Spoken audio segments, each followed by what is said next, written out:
Wabarakatuh. I am Zarina Imbing. So my report is all about the Eightfold Path, a study of Buddhist ethical framework. So, introduction. The Eightfold Path is one of the core teachings of Buddhism and serves as a comprehensive ethical and practical guide for individuals seeking liberation from suffering or dukkha. Introduced by Siddhartha Gautama, the Buddha, the Eightfold Path outlines a balanced way of living that integrates wisdom, ethical conduct, and mental discipline. Rather than being a rigid set of commandments, it is a holistic framework designed to cultivate moral integrity, mental clarity, and spiritual insight. So, ang Eightfold Path ay isang hanay ng mga turo sa Buddhism na nagpapakita sa tao kung paano mamuhay ng mabuti, balansyado at mapayapa. Ito ay may 8 bahagi na gumagabay kung paano tayo mag-isip, kikilos at maghuhubog ng ating isipan. Ito ay isa sa mga pangunahing turo ni Gautama Buddha at ito ang gabay para sa mga Buddhist upang maabot ang kaliwanagan o nirvana at makawala sa pagdurusa o ang kanilang tinatawag na dukkha. Sa madaling salita, hindi basta ang nag-aaral ng Buddhism ang gumawa ng Eightfold Path. Ito mismo ang tinuturo ni Buddha bilang daan tungo sa tamang pamumuhay at kaliwanagan. Sa pamamagitan ng pagsunod sa Eightfold Path, ang isang tao ay makakalaya sa pagdurusa or dukkha, ibig sabihin, mapapalaya mula sa kalungkutan, kasakiman at galit. Sa huli, ito ay magdadala sa kaliwanagan o ang tinatawag na nirvana.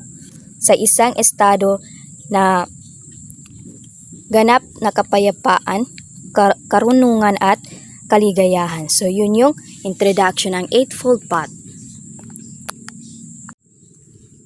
Next is Statement of the Problem or SOP. So ito yung Statement of the Problem.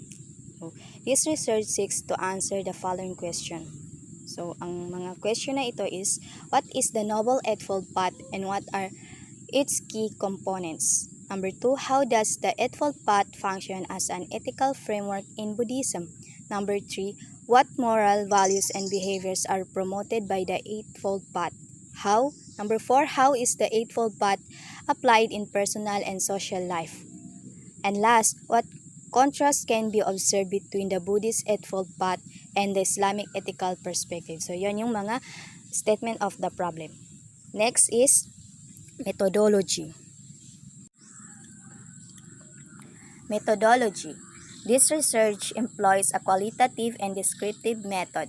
It relies on secondary sources such as academic books, journal articles, and authoritative texts on Buddhism and ethics.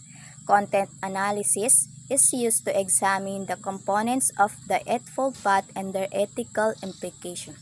A comparative reflective approach is applied in discussing the Islamic perspective, focusing on ethical principles rather than doctrinal debates. Review of primary Buddhist texts such as the Dhammapada and Teaching on the Four Noble Truths. So, ang methodology ay ang pananaliksik na ito ay gumagamit ng kwalitatibo at deskriptong metodo upang masusing maunawaan ang Eightfold Path bilang balangkas ng etika sa Budismo. Ang pamamaraang ito ay ang angkop sapagkat ang pag-aaral ay nakatuon sa pagpapaliwanag ng mga konsepto, kahulugan at moral na implikasyon ng mga aral ng Budismo sa halip na sa pagsukat o statistical na pagsusuri. Ginamit ang content analysis bilang pangunahing teknik sa pagsusuri ng datos. Sa pamamaraang ito, sinuri ang 8 bahagi ng Eightfold Path, tamang pananaw, intention, pananalita, kilos, kabuhayan, pagsisikap, pagkamalay at konsentrasyon upang matukoy ang kanilang mga ethical na kahulugan at kontribusyon sa paghubog ng moral na asal ng tao. So, yun yung methodology. So, ang right view is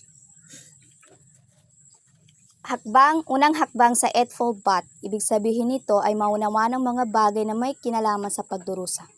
Sa Buddhism, tinuturo na ang pagdurusa or dukha ay natural na bahagi ng buhay. Lahat tayo nakakaranas ng sakit, pagkabigo, pagkawala at problema. Hindi ito maiwasan, kaya ang tamang pananaw ay hindi dapat ito ikahiya o labanan ng labis, kundi dapat maunahan kung bakit ito nangyayari. So, yun yung right view. Pangalawa is ang right intention. So, ang right intention is tumutukoy sa pagtataglay ng mabuting hangarin sa isip at puso. Ibig sabihin, bago tayo kumilos o magsalita ay dapat ay malinaw sa atin na ang layunin natin ay gumawa ng kabutihan at hindi makakasakit ng kapwa. So, yun yung right intention. Letter B, ethical conduct o sila. So, ang ethical conduct ay mayroong tatlong uri. Right speech, right action, right livelihood. So, ang right speech is tumutukoy sa pagsasalita ng may kabutihan, katotohanan at malasakit sa kapwa. Hindi lamang ito tungkol sa hindi pagsisinungaling, kundi pati na rin sa paraan ng pagpapahayag ng ating mga salita. Dapat ito ay nakakatulong, nakapagpapalakas ng loob at hindi nakakasakit ng damdamin ng iba. So, yun yung right speech. Right action. So, ang right action ay tungkol sa paggawa ng tama at makataong kilos sa ating pang-araw-araw na pamumuhay. Ibig sabihin nito, ang ating mga gawa ay dapat hindi nakakasakit sa ibang tao, hayop o salipunan at dapat ay nagdudulot ng kabutihan. So, yun yung right action. Right livelihood. Tumutukoy naman ito sa paghahanap buhay o kabuhayan sa paraang tapat, makatarungan at hindi nakakasama sa iba. Ibig sabihin, ang paraan ng pagguha ng pera ay pagkakakitaan ay dapat ethical at malasakit sa kapwa, sa lipunan at sa kalikasan. So, yun yung tatlong uri ng ethical conduct. Letter C, mental discipline or samadhi.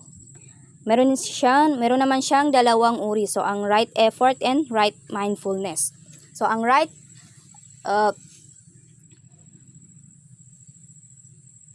effort naman ay sila ang tinatawag na, ibig sabihin, ang pagsisikap ay habang pinangunlad ang mabuting asal at magandang katangian sa pang-anim sa Eightfold Path ay kinakailangan din nating maiwasan ang masasamang ugali tulad ng galit, inggit, tamad o masamang intensyon. Dapat ay pagbutihin ang sarili sa pamamagitan ng pagpili ng mabuti, pagiging mabait, matulungin at maayos mag-isip. So, yun yung right effort. Next is right mindfulness. So, ang right mindfulness naman ay tumutukoy sa pagiging mulat at aware sa sarili, sa iniisip, nararamdaman at ginagawa sa bawat sandali. Ibig sabihin na ay gising ang isip mo sa kung ano ang nangyayari sa sarili mo o kung ano ang nangyayari sa paligid mo at alam mo kung ano ang nangyayari sa isip mo, sa puso mo at sa ginagawa mo habang nangyayari, at dahil aware ka, nakakapili ka ng mas mabuting response. So, yun yung right mindfulness. Last is conclusion. So, the Eightfold Path remains a timeless ethical guide for living a mindful and moral life.